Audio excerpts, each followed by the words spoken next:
जय जगन्नाथ बंधुगण आज आम जानिबा 4 मार्च 2025 मंगलवार दिन द्वादश राशि राशिफल विषय। एही दैनिक राशिफल चंद्रंको गोचर गणना को नहीं आधारित एवं चंद्रंको गोचर गणना आम जीवन में बहुत प्रभाव पकई थाए। तो आसंतु सर्वप्रथमे जानिबा आजिर तिथि और राशि नक्षत्र विषय। आज हेउची 4 मार्च 2025 मंगलवार फाल्गुन शुक्ल पक्ष पंचमी दिवा 3 घंटा 17 मिनिट गति षष्ठी। आज द्विजा नक्षत्र रात्र 2 घंटा 39 मिनिट गति कृतिका नक्षत्र। आज मेषचंद्र अहोरात्र। आजिर सांवत्सरिक श्राद्ध पंचमीर एकधिष्ट पार्वण। आजिर शुभ बेला दिवा 8 घंटा 34 मिनिट रु दिवा 10 घंटा 55 मिनिट पर्यंत। आजिर सूर्योदय प्रातः 6 घंटा 12 मिनिट। आजिर सूर्यास्त संध्या 5 घंटा 59 मिनिट। आज मेष राशि घात चंद्र एवं मकर राशि घात भार। आज बेल ओ पणस खाइबा निषिद्ध। तो बंधुगण आसंतु जानिबा आजिर राशिफल विषय। ता पूर्वरु आम चैनल को जो मैंने नुआ करी आछंती तले थिबा लाल रंगर सब्सक्राइब बटन को दबाई आम चैनल को सब्सक्राइब करंतो और पाखरे थिबा घंटी बटन को दबाई ऑल रे सिलेक्ट करंतो। काहेकि ना आमे अपलोड करिथवा प्रत्येक वीडियो नोटिफिकेशन आपण सर्वप्रथमे पाई परिबे। तो प्रथमे जानिबा मेष राशि विषय। आपणक राशि स्थान रु चंद्रदेव को गोचर कारण पूर्वरु देखा दउथवा समस्यार समाधान हेबा एवं आपणक आत्मविश्वास बढ़िबा कारण आपणक व्यक्तित्व रे चमक आसीबा। आपणक स्वभाव रे क्रोध रे हानि घटिबा एवं चिंतारू मुक्ति मिलिबा।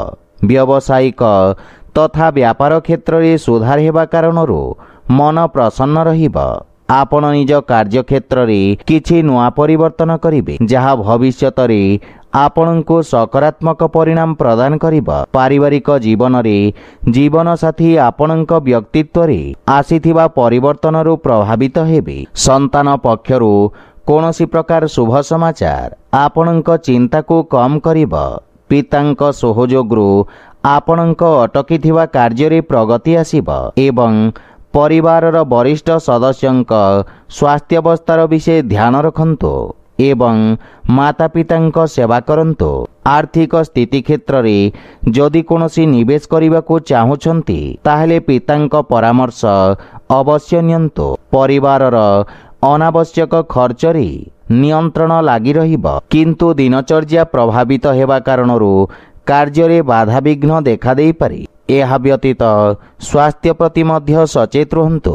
आज आपण गायत्री मंत्र जप करंतो शुभ फल पाइबे। वृष राशि आपणक द्वादश भाव रे चंद्रदेवंको गोचर व्यवसाय रे किछि क्षतिर जोग उत्पन्न करि पारे। कार्य क्षेत्र रे किछि अप्रिय स्थिति उत्पन्न होई पारे तथा ही समस्या आपणको निज लंबित कार्य को पूर्ण करिवार अवसर प्रदान करिबा। कोनोसी नुआ कार्य हाथ को नियंतु नहीं। असुरक्षित कार्य रे क्षतिर संभावना रहिछि। विशेष रूप रे कोनोसी प्रकार निवेशठु आपण आज दूरे रुहंतो। रोजगार क्षेत्र रे कोनोसी परिवर्तन पई समय शुभ नुही एवं पारिवारिक जीवन रे स्थिति सामान्य संघर्षपूर्ण रहिबा। विशेष रूप रे कोनोसी प्रकार अनावश्यक ऋण देवा नेवा ठारू आपण दूरे रुहंतो अन्यथा क्षतिर संभावना रहिछि। आर्थिक रूप रे मध्य समय संघर्षपूर्ण रहिबा एवं कोनोसी प्रकार निवेश तथा संपत्तिर क्रय विक्रय उचित समय पर्यंत टाली दियंतो किंतु स्वास्थ्य अवस्था उत्तम अनुकूल रहिबा। आज आपण तुलसी वृक्ष रे जल अर्पण करंतो शुभ फल पाइबे। मिथुन राशि आपणक लाभ भाव रे चंद्रदेवंको गोचर आपणक लाभर स्थिति को आहुरी वृद्धि करिवार अवसर प्रदान करिबा। अटकीथिबा कार्य रे प्रगति आसीबा एवं आकस्मिक धन लाभर मध्य जोग रहिछि। वाणिज्य व्यवसाय क्षेत्र रे आपणक द्वारा पूर्वरु करा जाइथिबा कार्य आपणको उत्तम परिणाम प्रदान करिबा एवं व्यवसाय रे वृद्धि हेबा तथा पदोन्नति और वेतन वृद्धिर संभावना रही। पारिवारिक जीवन रे जीवन साथी सहित कौनसी कथा को नहीं मनमतांतर देखा दे पारे। मातांक पूर्ण सहयोग आपणको प्राप्ति हेब एवं पारिवारिक वातावरण सुखद रहिब। छोट बालक मानक सहित उत्तम समय व्यतीत करिवे। कार्य व्यस्ततारे मध्य वृद्धि घटिब। प्रेम जीवन रे नुआ ऊर्जार संचार हेब एवं आर्थिक स्थिति सुदृढ़ हेबाकु लागिब। अनावश्यक खर्च रे नियंत्रण करिवार आवश्यकता रही, किंतु स्वास्थ्य प्रति विशेष ध्यान रखंतु एवं दिनचर्या को नियमित रखिबार प्रयास सहायक सिद्ध हेब। आज आपण गोमातांक सेवा करंतु शुभ फल पाइबे। कर्कट राशि, आज आपणक कार्यक्षेत्र रे नुआ योजना रे प्रगति हेब। व्यवसायी मानक पई रोजगार नुआ उत्तम अवसर प्राप्ति हेब। उच्च अधिकारींक पूर्ण सहयोग मिलिब एवं राजकीय पक्ष रे जोड़ी होइथिवा व्यक्ति को आर्थिक लाभ मिलिब। नुआ व्यवसायर प्रारंभ करिवा पई समय अत्यंत शुभ रहिब एवं लाभर स्थिति उत्तम अनुकूल रहिछि। आपणक नुआ विचार तथा क्रांतिकारी भावना कार्यक्षेत्र रे उत्तम परिणाम प्रदान करिब। पारिवारिक जीवन रे पितांक संपर्क रे सुधार आसिब एवं परिवार रे हस खुशीर वातावरण लागि रहिब। संतान आपणक मार्गदर्शनर अनुसरण करिवे। आपण जीवन साथी भावना को सम्मान करिवे। सेथिपई प्रेम रे मधुरतार भाव रहिब। आर्थिक स्थिति रे आयर नुआ स्रोतर निर्माण निश्चित अटे। आर्थिक स्थिति सुदृढ़ हेबाकु लागिब एवं स्वास्थ्यावस्था उत्तम अनुकूल रहिब, किंतु श्वास संबंधित रोगी स्वास्थ्यावस्थार विषय ध्यान रखंतु। आज आपण असहाय व्यक्ति को साहाय्य करंतु शुभ फल पाइबे। सिंह राशि, आपणक भाग्य भाव रे चंद्रदेवंको गोचर पूर्व समयरु चाली आसुथिबा समस्यार स्थिति रे सुधार आनिब।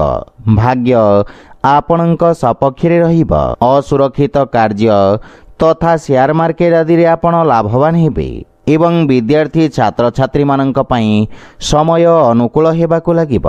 रोजगार पई प्रयासरत व्यक्ति को किछि शुभ समाचार मिलिब एवं पारिवारिक संपर्क रे देखा दउथुआ कठोरता दूर हेब।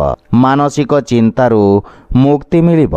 परिवार सदस्यंक सहयोग प्राप्त हेबारू व्यावसायिक क्षेत्र रे मध्य संतुष्टि अनुभव करिवे। पूर्वरु देखा दउथुआ समस्यारू मध्य मुक्ति मिलिब, किंतु मातांक सहित निज संपर्कर विषय ध्यान रखंतु। छोट भाई भौणींक सहयोगरू लाभ प्राप्ति हेब एवं आर्थिक स्थिति रे शेयर मार्केट आदि आकस्मिक लाभर जोग रहिछि। आर्थिक स्थिति रे सुधार हेब। स्वास्थ्य पक्ष मजबूत रहिब एवं अस्थायी रोगरू मुक्ति मिलिब।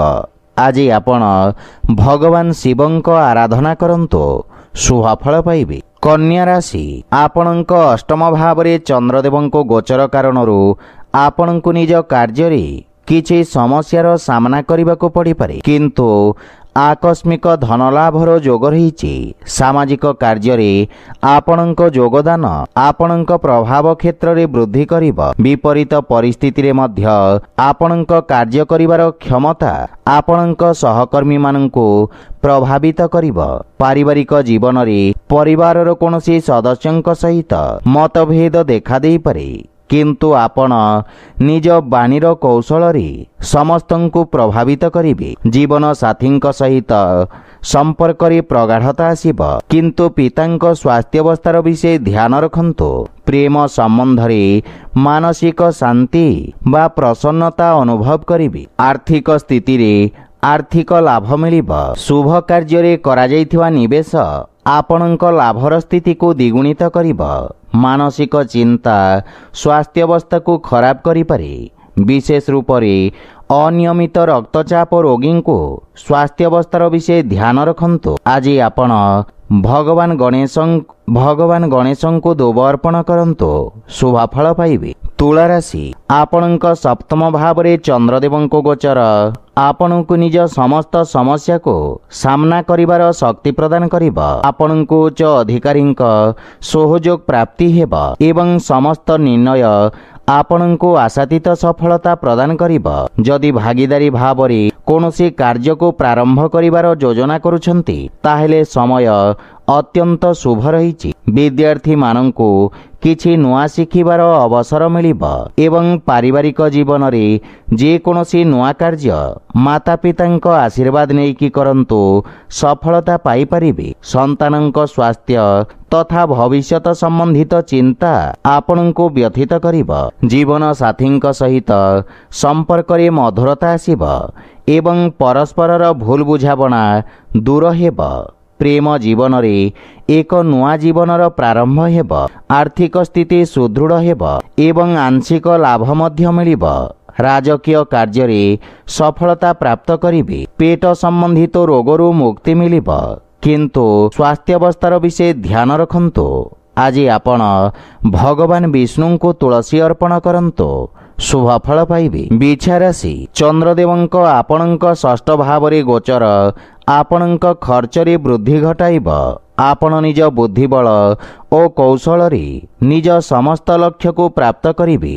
ଆପଣଙ୍କ କିଛି ଗୁପ୍ତ ଶତ୍ରୁ ଆପଣଙ୍କ ଛବିକୁ ଖରାପ କରିବାର ପ୍ରୟାସ କରିବେ। ନୂଆ ଲୋକଙ୍କ ସହିତ ଦେଖା ସାକ୍ଷାତ ହେବ ଏବଂ କ୍ୟାରିୟରରେ ଉତ୍ତମ ଉନ୍ନତିର ଯୋଗ ରହିଛି। କୌଣସି ପ୍ରକାର ନୂଆ କାର୍ଯ୍ୟରେ ଆପଣ ମନ ବଳେଇବେ। କାର୍ଯ୍ୟକ୍ଷେତ୍ରର ସ୍ଥିତିରେ ସୁଧାର ଆସିବ ଏବଂ ସହଯୋଗୀଙ୍କ ପରାମର୍ଶ ଲାଭଦାୟକ ସାବ୍ୟସ୍ତ ହେବ। ପାରିବାରିକ ଜୀବନରେ ପରିବାର ସଦସ୍ୟଙ୍କ ପୂର୍ଣ୍ଣ ସହଯୋଗ ମିଳିବ, କିନ୍ତୁ ପରିବାର ସଦସ୍ୟଙ୍କ ସ୍ୱାସ୍ଥ୍ୟାବସ୍ଥାର ବିଷୟ ଧ୍ୟାନ ରଖନ୍ତୁ। ପ୍ରେମ ଜୀବନରେ ବାଣୀର କଠୋରତା କାରଣରୁ ସମ୍ବନ୍ଧରେ ଫାଟ ସୃଷ୍ଟି ହୋଇପାରେ। ସେଥିପାଇଁ ଅନାବଶ୍ୟକ ଯୁକ୍ତିତର୍କ ଓ ବାଦ ବିବାଦରୁ ଆପଣ ଦୂରେଇ ରୁହନ୍ତୁ। ଆର୍ଥିକ ସ୍ଥିତିରେ ବନ୍ଧୁମିତ୍ର ବା ସମ୍ପର୍କୀୟଙ୍କ ଠାରୁ ଆର୍ଥିକ ସହଯୋଗ ମିଳିବାର ସମ୍ଭାବନା ରହିଛି। ଆଜି ଆପଣ ଗୋପାଳ ସହସ୍ର ନାମର ପାଠ କରନ୍ତୁ, ଶୁଭ ଫଳ ପାଇବେ।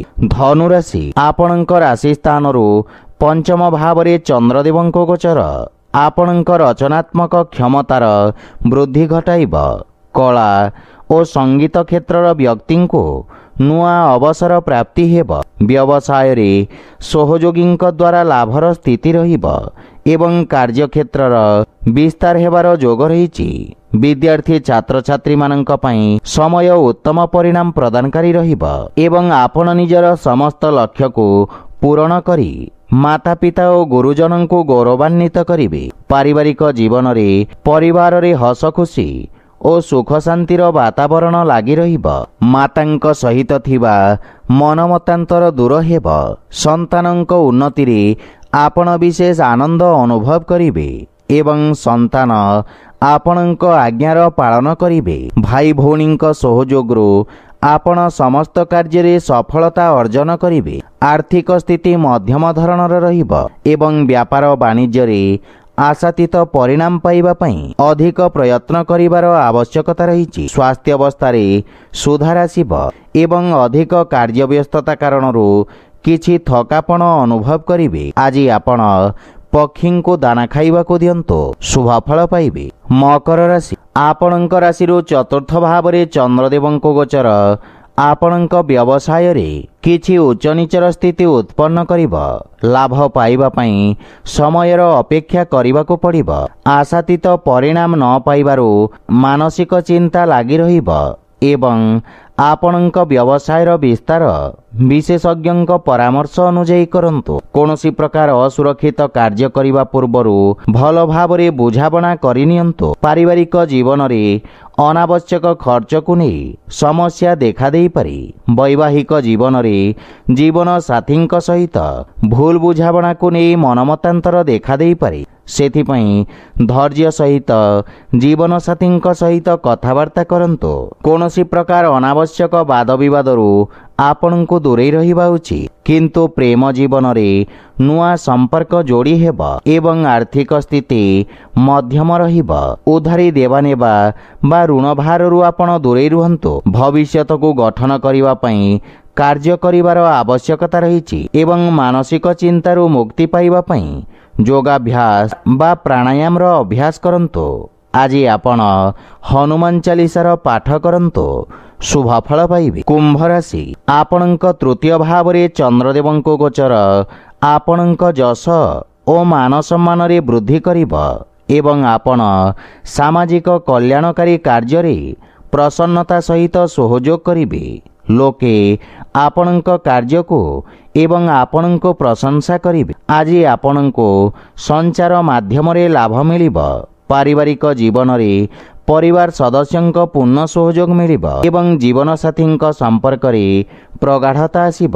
ପରସ୍ପର ମଧ୍ୟରେ ସହଯୋଗ ଓ ଉତ୍ତମ ବୁଝାମଣାର ଭାବନା ଉତ୍ପନ୍ନ ହେବ। ପିତାଙ୍କ ମାର୍ଗଦର୍ଶନ ଓ ସହଯୋଗ ମିଳିବ ଏବଂ ଆର୍ଥିକ ସ୍ଥିତି ଆହୁରି ସୁଦୃଢ଼ ହେବାକୁ ଲାଗିବ। ଆଜି ଆର୍ଥିକ ମହତ୍ୱାକାଂକ୍ଷାର ପୂର୍ତ୍ତି ହେବ, କିନ୍ତୁ ଅନାବଶ୍ୟକ ଖର୍ଚ୍ଚରେ ସାବଧାନ ରହିବାର ଆବଶ୍ୟକତା ରହିଛି। ପରିବାରର ସମସ୍ତ ସଦସ୍ୟଙ୍କ ସ୍ୱାସ୍ଥ୍ୟାବସ୍ଥାରେ ସୁଧାର ଆସିବ। ସେଥିପାଇଁ ସ୍ୱାସ୍ଥ୍ୟ ସମ୍ବନ୍ଧିତ ନିୟମର ପାଳନ କରନ୍ତୁ ଏବଂ ଦୈନିକ ଦିନଚର୍ଯ୍ୟାରେ ବ୍ୟବସ୍ଥିତ ରଖନ୍ତୁ।